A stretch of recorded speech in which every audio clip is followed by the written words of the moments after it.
बहुत पुरानी बात है। राजस्थान के अलवर इलाके में एक गरड़िया भेड़ चराते हुए जंगल में चला गया। अचानक किसी ने उससे कहा कि यहाँ बकरियाँ चराना मना है। बातों बातों में पता चला कि वो इलाके का तहसीलदार था। दोनों में बात होने लगी। पता चला कि बहुत लंबे समय से उस तहसीलदार की कोई संतान नहीं थी।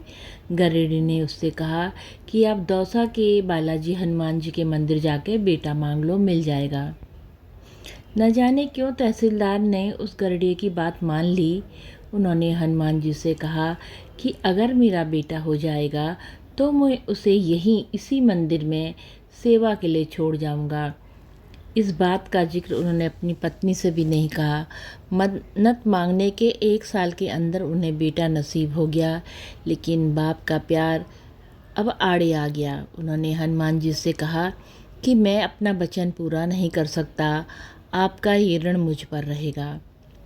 वो बेटा बड़ा होने लगा, शिक्षा की उम्र तक आया तो पिताजी ने उसे हरिद्वार में एक बड़े विद्वान प्रभुदत्त ब्रह्मचारी के यहाँ पढ़ने भेज दिया। लड़के में अद्भुत क्षमता थी। उसे रामायण कंठस्थ याद थी। बिना पढ़े हुए रामायण का पाठ करने लगा। उसकी ख्याति दूर दूर तक फैल गई और वो साधुओं, सन्यासी और बड़े बड़े उद्योगपतियों के घर रामायण पाठ करने लगा। जवान होने पर उसकी शादी भी हो गई। एक दिन देश के बड़े उद्योगपति जुगल किशोर बिरला ने अखबार में विज्ञापन दिया कि दिल्ली के लक्ष्मी नारायण मंदिर यानी बिरला मंदिर में हनुमान जी को रामायण पढ़कर सुनानी है। उसके लिए उस व्यक्ति का टेस्ट खुद बिरला जी लेंगे। तय तारीख पर नारायण स्वामी अपनी पत्नी के साथ बिरला निवास पहुंच गए। बहुत से और लोग भी बिरला जी को रामायण पढ़कर सुना रहे थे। जब नारायण बाबा का नंबर आया तो उन्होंने बिना रामायण हाथ में लिए ही पाठ करना शुरू कर दिया। बिरला जी के अनुग्रह पे नारायण ने हारमोनियम पर गाकर भी रामायण सुना दी। बिरला जी भाव विभोर हो गए। नौकरी पक्की हो गई। सस्ते ज़माने में 350 रुपये की पगार, रहने के लिए बिरला मंदिर में एक कमरा और इस्तेमाल के लिए एक कार भी नारायण बाबा को दे दी।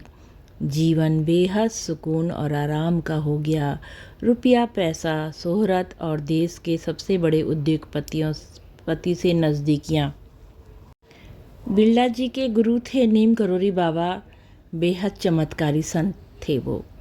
जैसे ही वो वृंदावन से दिल्ली आए तो बिरला जी ने उन्हें प्रसन्न करने के लिए नारायण बाबा का एक रामायण पाठ रख दिया।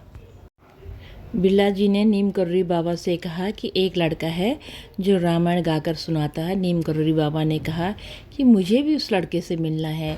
जैसे ही नारायण बाबा कमरे में गए तो नीम करोरी बाबा ने कहा कि तेरे बाप ने हनुमान जी से धोखा किया है। नारायण बाबा अपने पिता के खिलाफ कुछ भी सुनने को तैयार नहीं थे, लेकिन तय हुआ कि अगर नीम करोरी बाबा की बात सच्ची है तो वे उन्हें अपना गुरु के रूप में स्वीकार कर लेंगे। तभी के तभी नारायण बाबा अलवर रवाना हो गए और अपने पिता से कहा कि एक संत आपको हनुमान जी का ऋणी बता रहा है और आपको धोखेबाज भी। नारायण बाबा के पिता ने कहा कि वो संत हनुमान जी ही हो सकते हैं, क्योंकि ये बात सिर्फ उन्हें ही पता है। पिता की बात सुनकर नारायण बाबा वापस चले आए और नीम करोरी बाबा को अपना गुरु स्वीकार कर लिया। नीम करोरी बाबा के आदेश दिया कि नारायण, तेरा जन्म हनुमान जी की सेवा के लिए हुआ है, इसलिए छोड़ लाला की नौकरी। गुरु आदेश मिलते ही नारायण बाबा ने नौकरी छोड़ दी और दिल्ली के मेहरौली इलाके के एक जंगल में एक गुप्त मंदिर में आश्रय लिया। बिरला मंदिर से निकलकर सांप, भूतों और एक अनजाने जंगल में हनुमान जी की सेवा शुरू कर दी। नीम करोरी बाबा ने आदेश दिया, किसी से 1 रुपया भी नहीं लेना है और हर साल नवरात्रों में लोगों का भंडारा करना है। बड़ी अजीबोगरीब बात है कि 1 पैसा भी किसी से नहीं लेना और हर साल हजारों लोगों को खाना भी खिलाना है। लेकिन गुरु ने जो कह दिया वो पत्थर की लकीर है। बिना सोच के उन्होंने अपना काम शुरू कर दिया। नीम करोड़ी बाबा ने बिरला से कहकर नारायण बाबा की पत्नी को घर चलाने के पैसे हर महीने दिलवा दिए, लेकिन नारायण बाबा बाबा को पैसे से दूर रखा। 1969 से आज तक इस मंदिर में हर साल 2 बार नवरात्रों में हजारों लोगों का भंडारा होता है।